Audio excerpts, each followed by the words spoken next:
Recently, there's been a trend on TikTok of coloring with a black and white filter and then revealing the image at the end.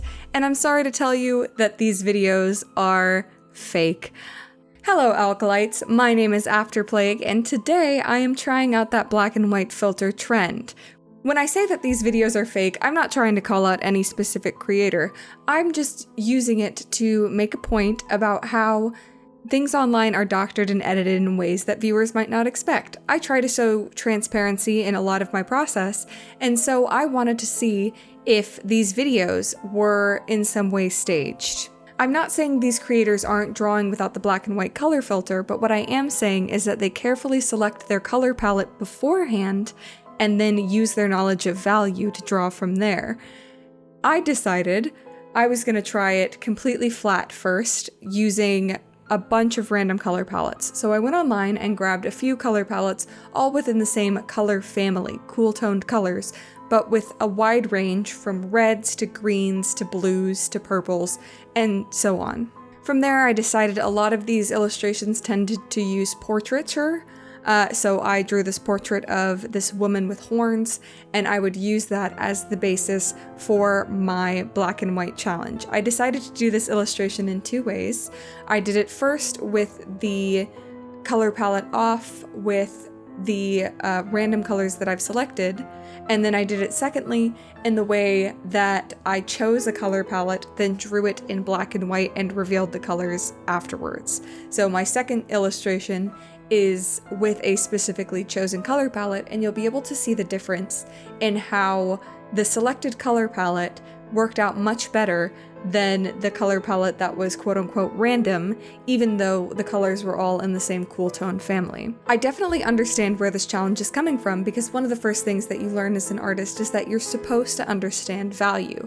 Value is one of the most important things you could understand in art, because it's what makes art interesting to look at, it's what makes it look three-dimensional. Art without a lot of value, art without contrast, looks very flat and two-dimensional, and often that's not what people want from their art. Sometimes it is, but that's often not what people want. Something that I was thinking about while I was drawing this illustration is, if I truly don't know what colors these are, if I've truly randomized it like I believe I have, then trying to blend between two colors would probably cause an issue. So I decided to do this very stock cel-shaded character, even though a lot of the videos that I was referencing used a more blended painterly approach. I thought, going in it completely blind, this would give me the best chance to create a coherent illustration.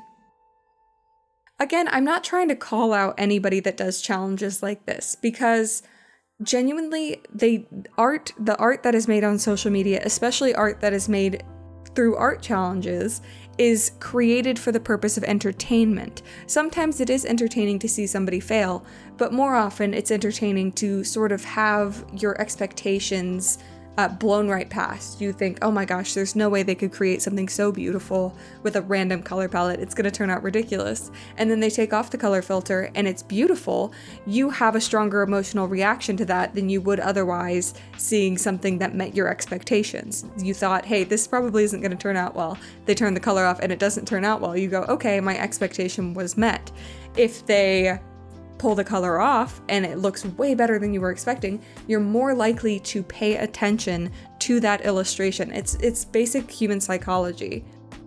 Obviously, this is not the only challenge where people doctor what they're working on. Inktober, the daily art challenge, most illustrators that I've seen online, they do not do one illustration a day. They get the prompts way in advance and they draw in advance. So if you're feeling down about not being able to complete a fully completed illustration every day of Inktober, that's not your fault. You're sort of being given a false expectation by the people that are completing this challenge in advance. And again, it's not their fault. If you want to have a fully completed, excellent looking illustration for Inktober, your best bet is to get it done in advance. Again, I'm not saying all artists do this. I didn't do it for Inktober, but it meant basically my entire month of October was locked up in illustrating for Inktober. So I understand why artists do it. I just think that some of these art challenges create an expectation in the viewer's mind, in beginner artists and intermediate artists,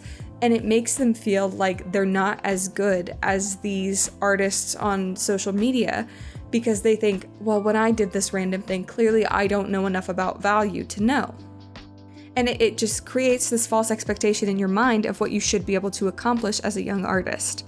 I'm getting near to the end of the first round of my illustration, and you can see I take the color off, and it looks terrible.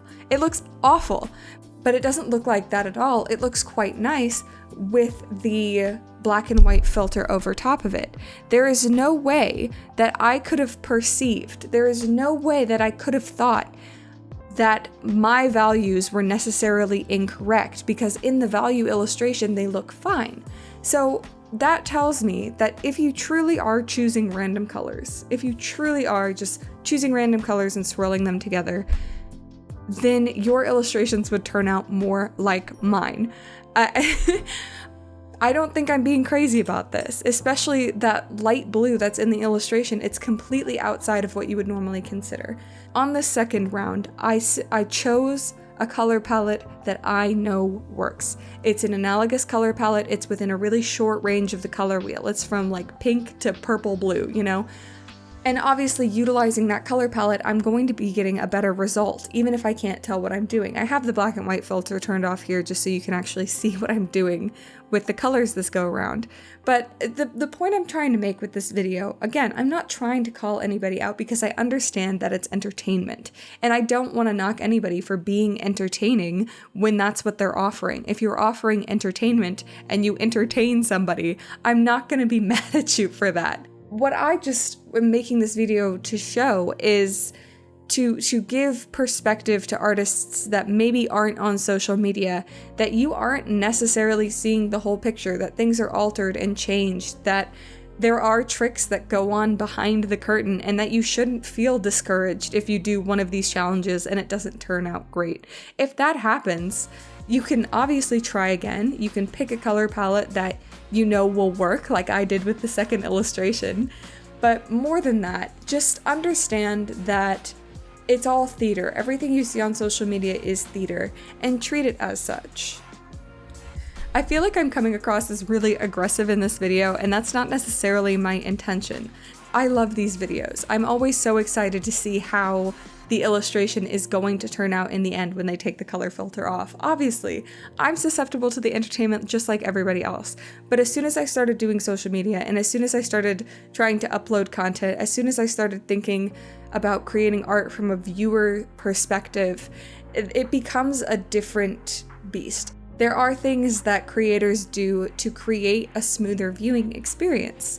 So, long story short, if you're going to do this black and white challenge, be very confident in the color palette that you choose. Be very intentional with the values that you choose beforehand, and it'll make drawing with these values a lot easier. Often in these illustrations, you'll see 3 ranges of values. You'll see a highlight, you'll see a mid-tone, and you'll see a dark tone. And the illustrator will draw with those tones in the areas that they would be expected to draw them, etc., etc. I'm just saying that these colors are carefully chosen ahead of time, and so if you're going to do something like this, choose your colors intentionally ahead of time, and then you'll come up with a better result. I'm not saying don't do this, because obviously it's extremely fun to do a challenge like this. Just be intentional so you don't disappoint yourself at the end of it all.